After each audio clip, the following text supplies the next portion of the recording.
I still remember the sound of the front door not opening, closing, that soft click, and then silence. My grandson had come by for 20 minutes, sat on the edge of the couch with his phone in his hand, said, "Love you, Grandpa," and left.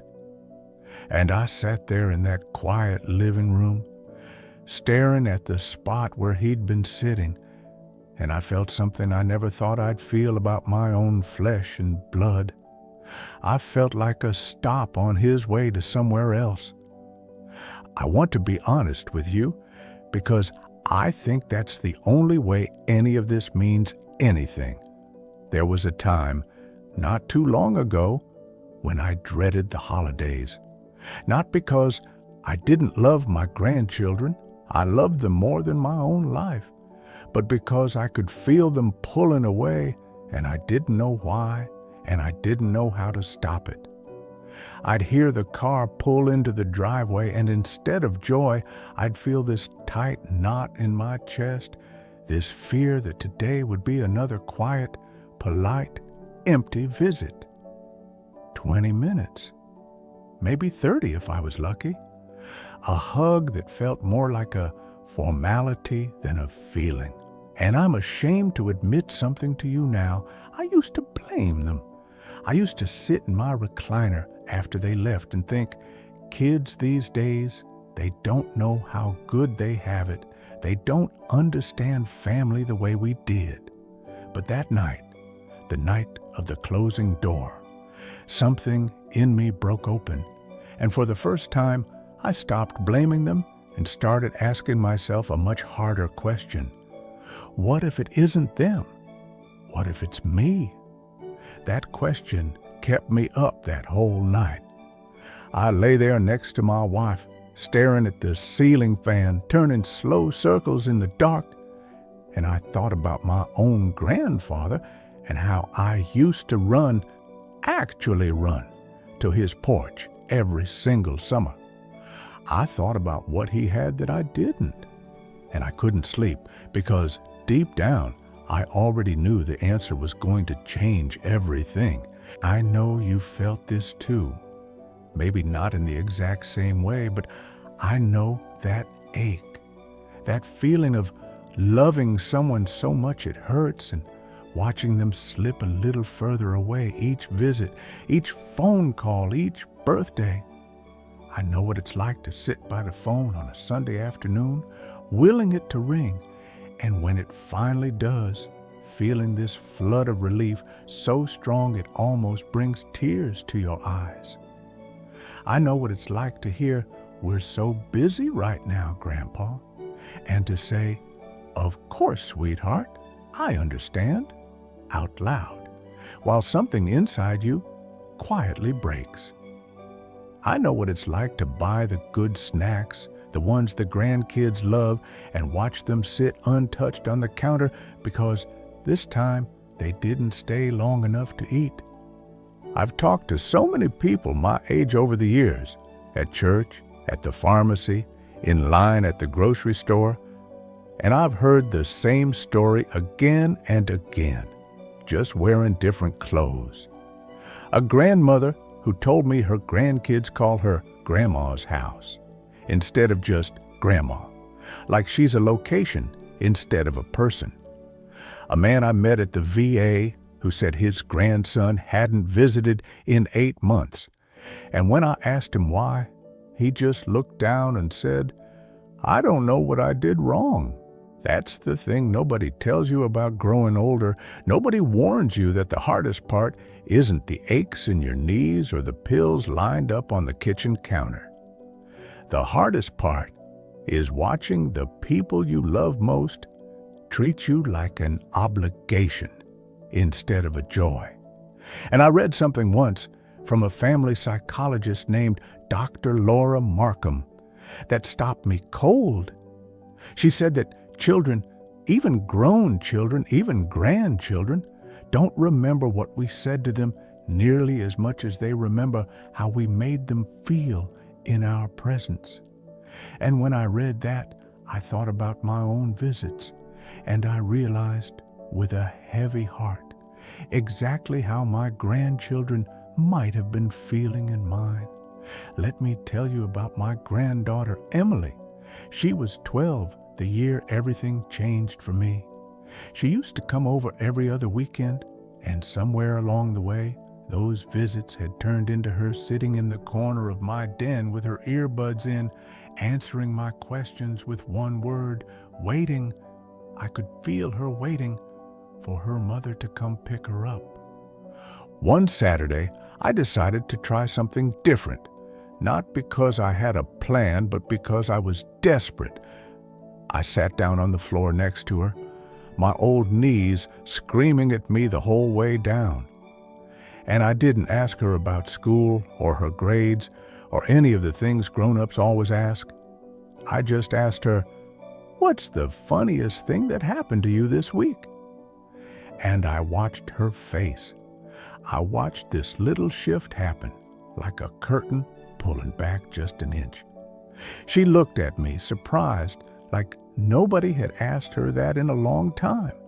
And she told me about a boy in her class who'd tripped over his own backpack in the cafeteria, and she laughed while she told it, really laughed, and I laughed too, and for about 4 minutes, we were just two people enjoying each other.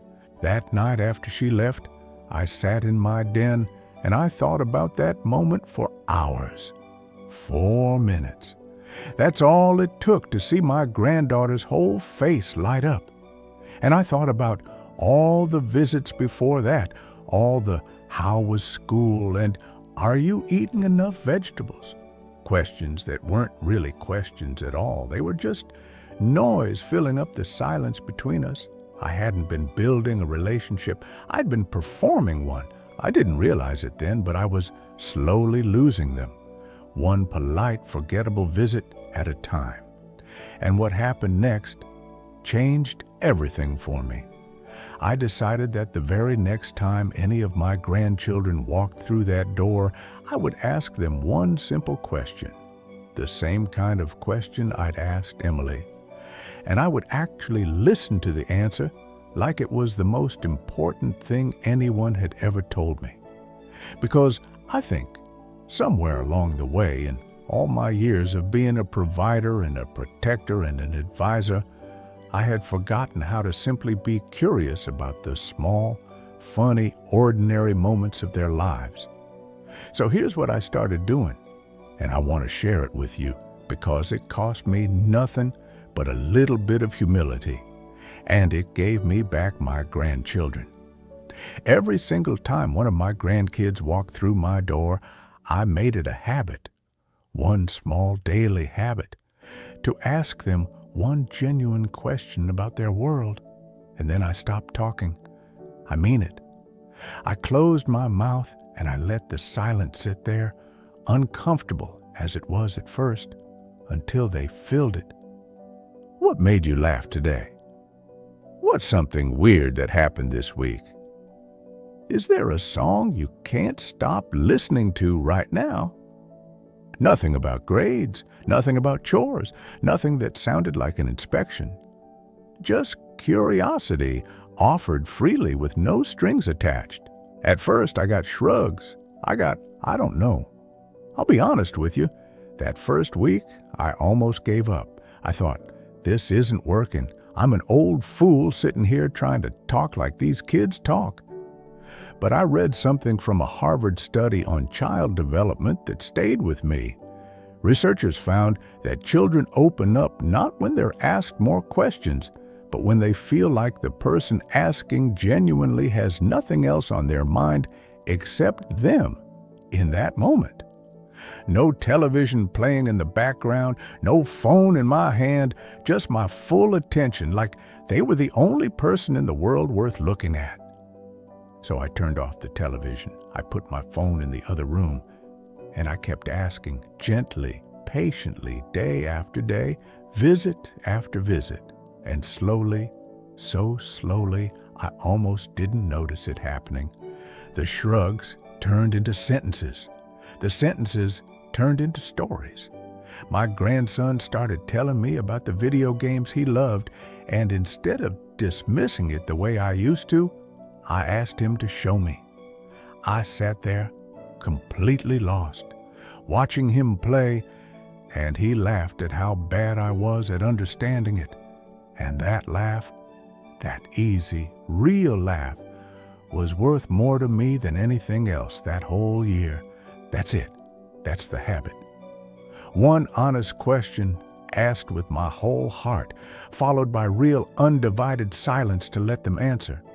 It sounds so small. It sounds almost too simple to matter.